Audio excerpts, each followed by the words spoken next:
Que nos tiene muy preocupados. Ayer Tele 13 tuvo una entrevista, de hecho, con el fiscal Barros, el Soledad Neto, respecto de el secuestro de este empresario de 84 años que tuvo 8 días en manos de estos antisociales. Hay 4 de ellos que están detenidos.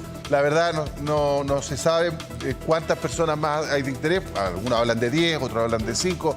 No está muy claro, pero sin duda que es un hecho de alta conmoción pública lo que pasó, porque también se habla de la rearticulación o la articulación de bandas criminales internacionales que estarían detrás de esto y que por supuesto nos tiene que preocupar y mucho. Vamos a tomar contacto con Rodrigo Pérez, que tiene más antecedentes de estos detenidos. Rodrigo, buenos días. Sí, José, justamente como tú lo comentabas, nosotros estamos en la BIPE, ¿no? En la Brigada de Investigaciones Policiales Especiales de la Policía de Investigaciones, a propósito de un movimiento que existió de algunos carros. En breve sería inminente el traslado de estos 4 detenidos, un chileno entre ellos, hasta el Centro de Justicia para la audiencia de control de detención y eventualmente la formalización. Y tú lo decías muy bien, el fiscal Barros habló específicamente del Tren de Aragua, una rearticulación del Tren de Aragua, focalizados principalmente al secuestro que en este caso tuvo como víctima este empresario de 84 años en la comuna de San Miguel. Hay movimiento, hemos estado acá desde antes de las 8 de la mañana. Inicialmente se nos dijo que iban a ser formalizados en el bloque PM, pero hace pocos minutos los carros que tú ves al fondo, ¿no? Los carros de color oscuro, ¿no? Uno gris y uno negro, fueron movilizados. Había funcionarios policiales justamente alrededor, lo que nos hace suponer que su traslado puede ser inminente. A ver, recordemos que uno de ellos es un chileno de 40 años. ¿Cuál función habría cumplido él? Es justamente quien tiene relación con la primera casa, el primer lugar en donde fue trasladado este empresario de 84 años, en la comuna de Cerro Navia, un taller mecánico. Claro. Él tendría relación justamente con este taller mecánico y le habría facilitado de alguna manera esa primera casa, pero se supone que fueron trasladados al menos a 3 domicilios, 3 direcciones distintas durante los días que estuvo justamente en cautiverio, secuestrado. José, Tri. Sí, ayer el fiscal Barro entregó varias cosas que, claro, para uno es como medio cinematográfico, digamos, pero la verdad es que es un modo operandi altamente especializado, porque hablaba incluso con alguna jerga que al menos 3 domicilios. Exacto. Porque las casas empiezan a quemar. Esto en el sentido de que la policía anda detrás de todas estas pistas y no puede permanecer en un solo punto. Entonces tiene que empezar a trasladarlo, y eso implica una logística, implica conseguir 3 inmuebles. Al parecer el chileno es digamos, el eslabón desde el punto de vista de que tiene la propiedad, tiene el lugar. Digamos, no es el cerebro detrás de la operación principal. Entonces, evidentemente, sí, 4 personas parece ser muy poco, claro, en términos de detenidos. Es demasiado grande la logística. Sí. Claro, pues la logística es muy importante. La planificación para ese tipo de delitos. Además, lo que hablábamos ayer, esta persona insulino dependiente y tomaba otros remedios. Entonces también eso implica logística, conseguir la medicina. Y que probablemente por la experiencia, Rodrigo, no se iba a tratar de un secuestro express y que probablemente consideraba varios días de negociación. ¿Qué es lo que estás viendo tú ahí? Mira, no, claro, nosotros vemos este funcionario que se ha desplazado desde el edificio hasta el estacionamiento. Entendemos que esos carros fueron puestos hace pocos minutos, justamente frente al portón de acceso, ¿no? del edificio, y es por eso que suponemos que van a salir entonces y que veríamos la identidad, al menos los rostros de estos 4 detenidos, uno de ellos en Iquique. A ver, la logística de todo esto hace suponer justamente al fiscal Barros que hay una articulación de un clan conocido por todos, ¿no? Lo sabemos, ¿no? El Tren de Aragua, pero además muy especializado en secuestros. A ver, seguimientos previos a las rutinas del empresario de 84 años. Un levantamiento de información respecto de su patrimonio, pero además distintas funciones e información compartimentada entre los sujetos que estarían involucrados detrás de este secuestro. A ver, recordemos que son 4 detenidos hasta ahora, un chileno, pero se supone que aquí al menos habrían 10 personas. Se ha hablado de 10 personas, ¿no? 10 personas más, o dentro de los 4 sumar 6 personas más. La verdad es que hay un poco de confusión respecto de esa cifra, pero se ha hablado justamente que podrían existir nuevas detenciones. Y mira, para que tú te hagas una idea, la información que tenemos hasta ahora es que, imagínate tú, a ver, esto habría estado dividido de la siguiente manera. Los custodios, que eran los encargados justamente de mantener en cautiverio y vigilar al empresario. Sumado a eso, los negociadores, quienes evidentemente mantenían al tanto y daban estas pruebas de vida a la familia y a la propia policía. Y además, quienes apoyaban con la logística. Y aquí atención, porque aquí entra el chileno.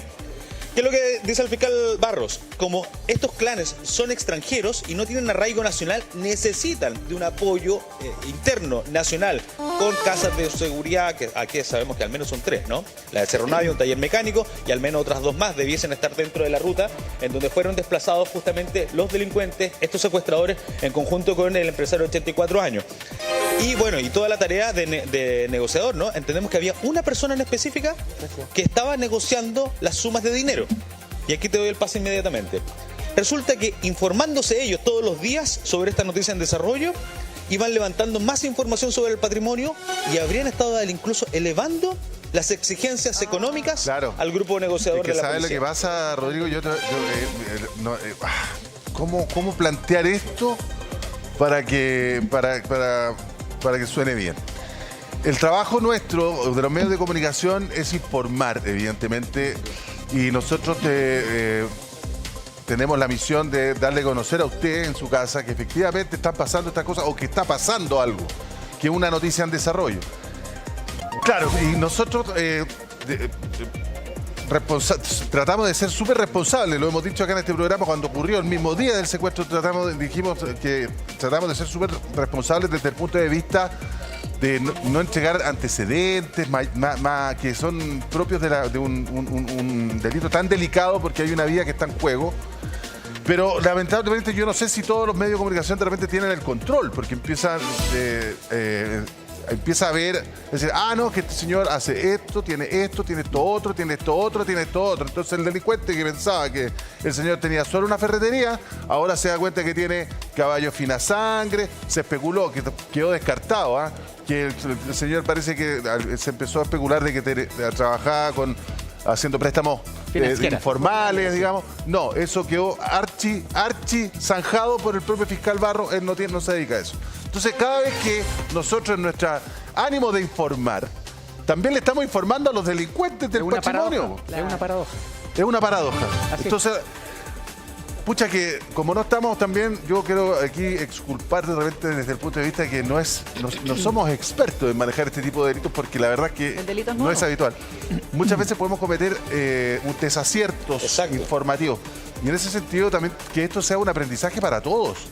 Para todos, nos incluimos todos.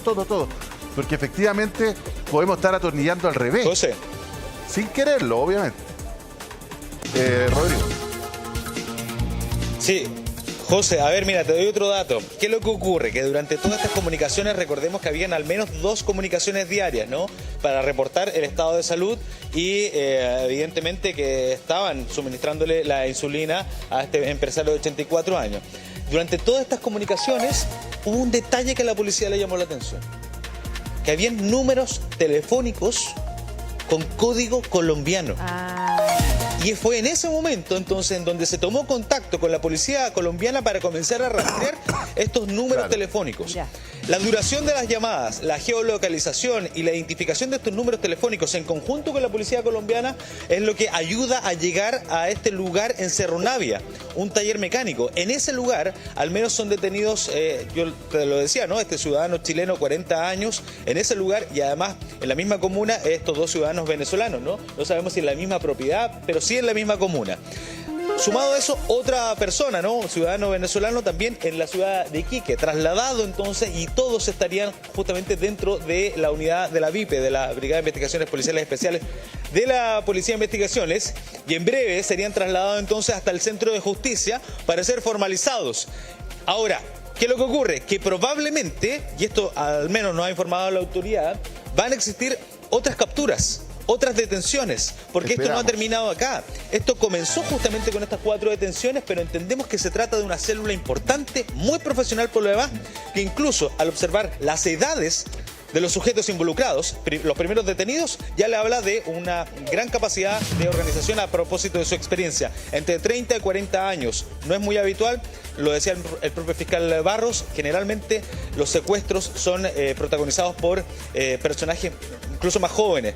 Por eso le llamaba mucho la atención la edad. Claro. Vemos algo de movimiento, pero la verdad es que se ha mantenido tranquilo Rodrigo. hasta ahora, ¿no? Ingresaron algunos carros cerca de las 8 de la mañana y se desplazaron estos 2 carros y estamos aquí a la espera. Entendemos que van a ser formalizados en el bloque PM, eso sí. Dígame, Pri. Ya, mantente con nosotros con esa imagen. Cualquier cosa tú nos interrumpes con confianza, Rodrigo, porque vamos a sumar esta conversación a una voz muy autorizada, ex fiscal Luis Toledo, que actualmente es director del Centro de Estudio en Seguridad y Crimen Organizado de la Universidad San Sebastián. Don Luis, muchas gracias por acompañarnos hoy día, pero primero quiero preguntarle, ¿qué es lo que hace que Chile sea atractivo para que estos grupos se instalen a cometer estos delitos acá? Sí, hay que entender que, perdón, que en definitiva esto es una forma de financiamiento. Estamos hablando de una rearticulación, como se plantea, Sí. pero de criminalidad organizada transnacional. El Tren de Aragua opera hoy día naturalmente en Argentina, también fue declarado organización terrorista en Argentina, opera con extorsiones en Perú, con lavado de activos en Colombia, es decir, es una organización presente en América Latina y en Chile es muy difícil que sea erradicada completa. Una forma de obtener dinero es buscar víctimas que tengan acceso a efectivo fácil o Claro. dinero, digamos, que puedan Disponible. dar. Claro, y hoy día esta situación es muy comparable con lo que pasó hace algunos años en Rancagua, ¿se Sí, acuerdan? claro. Y que en secuestro del definitiva empresario está también. afectando a personas Sí. de nacionalidad chilena que en definitiva son seguidas con logística, con vehículos que en definitiva van articulando una planificación completa, muy profesional en torno a un plagio para pedir dinero. Ellos querían una cantidad de dinero determinada y se obtienen bastante menos que eso, pero obtienen dinero. El problema, como tú decías, José Luis, el problema es que hay mucha información disponible. Sí. Hoy día sabemos el nombre de la persona plagiada, sabemos qué es lo que hacía, sabemos la manera en que se comunicaron, con qué celulares, la nacionalidad, sabemos la forma, los errores que cometieron, ¿no? Y todo eso se lo estamos informando hoy día a otras células que tienen la misma expertise. Creo que hay una responsabilidad social de entender que esto es un delito muy grave, que puede culminar incluso con una figura más grave aún de un secuestro con homicidio cuando se ven acorralados. El secuestro tiene una pena altísima, fue, incluso modificada, elevándose la pena. Lamentablemente es un delito que ha venido estandarizándose en nuestro país en una meseta de 800 casos por año, ¿ya? Que no es poco, en definitiva, para nuestro país y que hoy día está afectando a nacionales. Yo quiero darles el resultado que tenemos de un estudio en los últimos 10 años del sistema procesal penal en nuestro país. Entre el 14 y el 24, de dos secuestros que se denuncian, uno tiene una resolución favorable en una salida judicial. El resto, la mitad, termina con salidas no judiciales, es decir, sin resultados. Por eso creo, ese es el estudio que nosotros tenemos desde el año 14 hasta el 24. Pero eso es porque no somos capaces de Porque hay perseguirlo, porque archivos faltan provisionales, pruebas. porque hay salidas administrativas, porque estamos aprendiendo en la persecución criminal para tener mejores Y resultados. por eso hace atractivo que estos delincuentes se rearticulen en Chile. Vacíos en la persecución, en el tratamiento de la información. Sí. Vacíos en definitiva, también en la planificación, lo conversábamos recién, en torno a que hay que entender que esto es en serio, no es broma. Aquí hay personas que pueden perder la libertad porque están siendo seguidas. En consecuencia, y esto en otros países de América Latina ya ha sido abordado por seguridad privada, tienen escolta, tienen, vehículos blindados, empresarios en definitiva. Este es un tema que hay que tratarlo con mucha seriedad, porque es una fuente de financiamiento. Y aunque hayan obtenido menos, obtuvieron, ¿se entiende? Y hay otros tantos que están en libertad, ¿se entiende? Claro, y que probablemente aquí, porque nosotros ayer hablábamos que al menos la tranquilidad que nos podría dar es que hay personas detenidas en este caso y que todo esto resultó, por supuesto, exitoso porque tenemos a la persona rescatada con vida. Pero tal como dice usted, hay otros que están libres y que ellos sí cumplieron el cometido. Entonces, yo me imagino que a eso también hay que apuntar, porque a lo mejor los que están detenidos son los que fueron al choque, pues. eran la carne de cañón. Claro. Una parte de la célula, pero no toda. Y hay que entender otro fenómeno. Esto está unido también con el tema de la extorsión. Por eso se denomina secuestro extorsivo. La extorsión en Chile ha subido de una manera en denuncias impresionante en los últimos años. Del 22 al 26, digamos, en forma exponencial. Lamentablemente, nuevamente te tengo que dar cifras. De 100 extorsiones que se denuncian, solo 8, es decir, más del o 9 son las que tienen salidas judiciales. El resto se activa. ¿Es cierto que las víctimas muchas veces no perseveran? Es cierto que ni siquiera se denuncian, Claudio.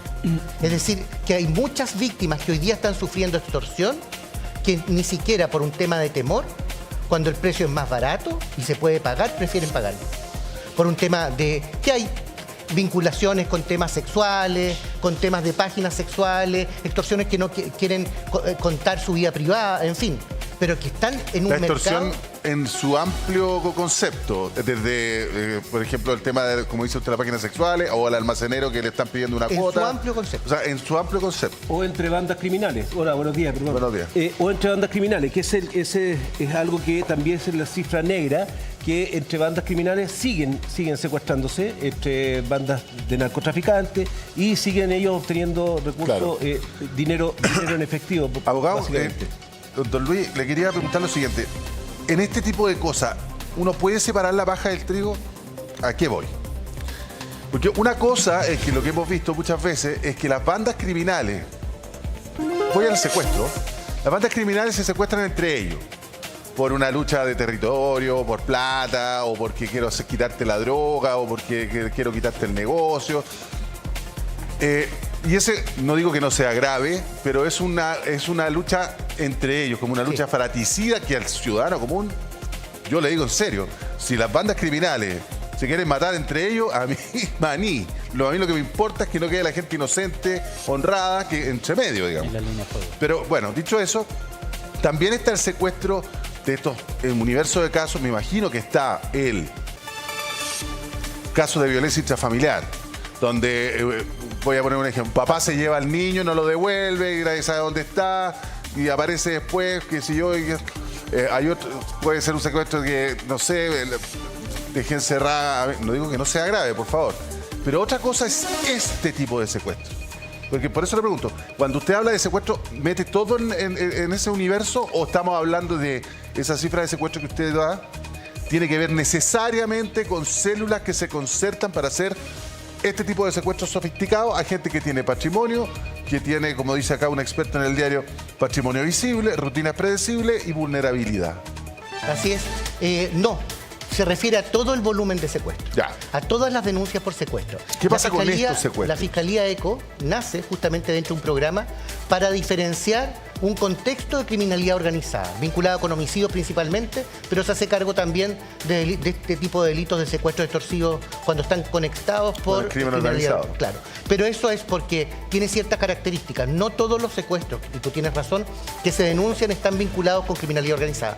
Esa estadística concreta, la tipología, la tiene la propia Fiscalía en un informe de secuestro que publicó el año pasado. Pero este tipo de secuestros vinculados a criminalidad organizada está creciendo. Está creciendo. Y por eso es que es importante entender Detenerlo que es un fenómeno, que es un negocio para las organizaciones criminales, que esta es la forma de financiamiento, cómo se articulan, cómo pueden lograr formas de ganancia en la extorsión, en el secuestro. Cuando nosotros en Chile solo hablamos de homicidios, es, creo yo, un error.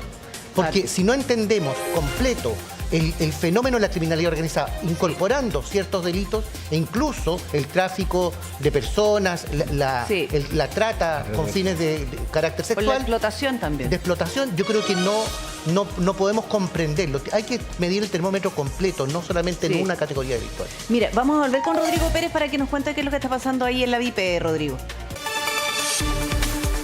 Sí, hay movimiento, tuviste la salida de algunos carros, no tenemos la certeza de en qué momento saldrían entonces estas 4 personas detenidas. 3 venezolanos en situación irregular en nuestro país y un chileno que entendemos habría sido capturado en el mismo taller mecánico. De hecho, yo no lo tengo claro todavía, pero entiendo yo que tendría una relación directa con el taller mecánico. A ver, recordemos que esto pasa el día 21 de abril, lo trasladan rápidamente. La primera casa de seguridad es justamente este taller mecánico, en donde lo mantenían aislado. Al menos 3 veces le habían quitado la venda a este ciudadano chileno, 84 años, ya lo sabemos, le hemos dado sus características. Y inmediatamente, ¿no? 24 horas comenzaron las negociaciones. Fueron cerca de 40 efectivos policiales que trabajaron en el rastreo de las llamadas. A ver, y yo lo que te decía, estos números telefónicos colombianos ayudaron muchísimo porque la policía de Colombia comenzó a aportar en rastrear números y además en aportar identidades eventualmente. Se rastrearon incluso transacciones bancarias.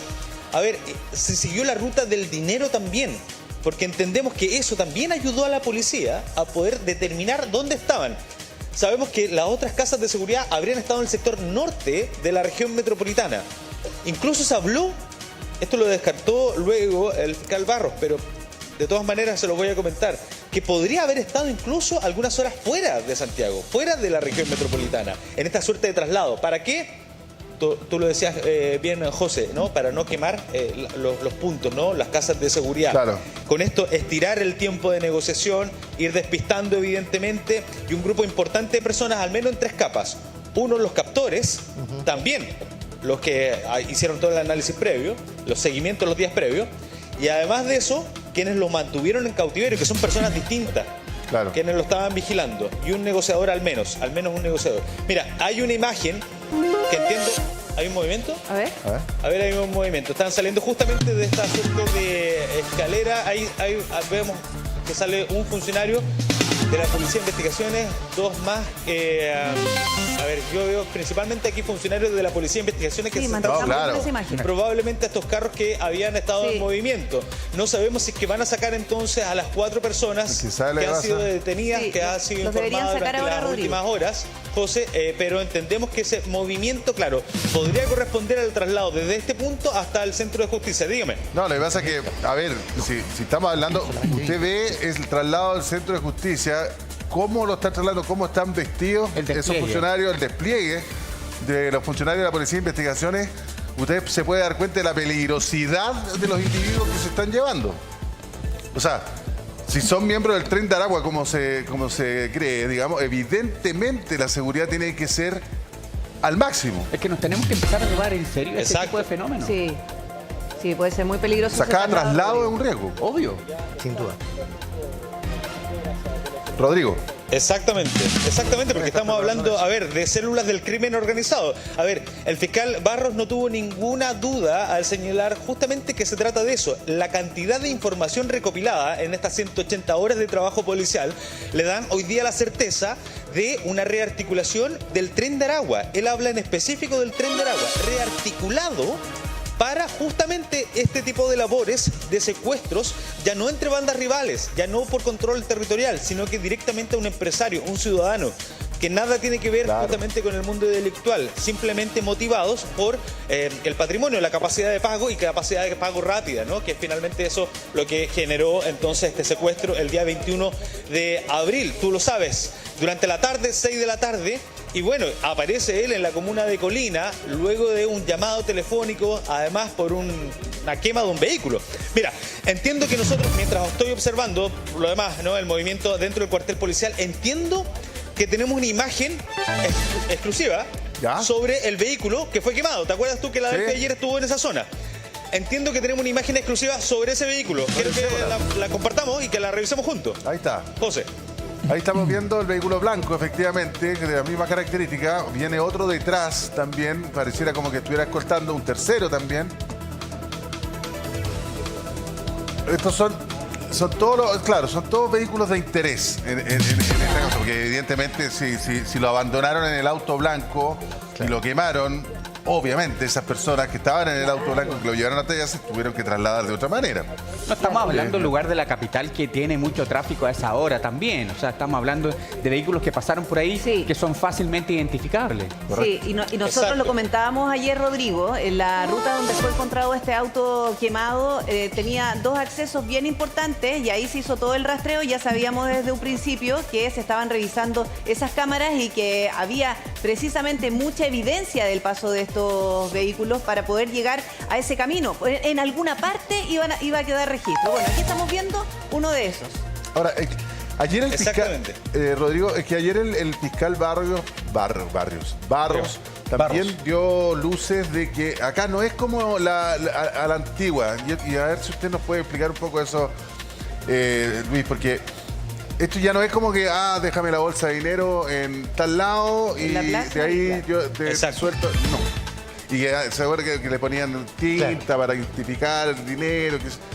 Ya no es así la cosa, porque esto ya no es te deposito acá o te paso una maleta de billete, sino que hay otros instrumentos por los cuales buscan, digamos, acceder a financiamiento.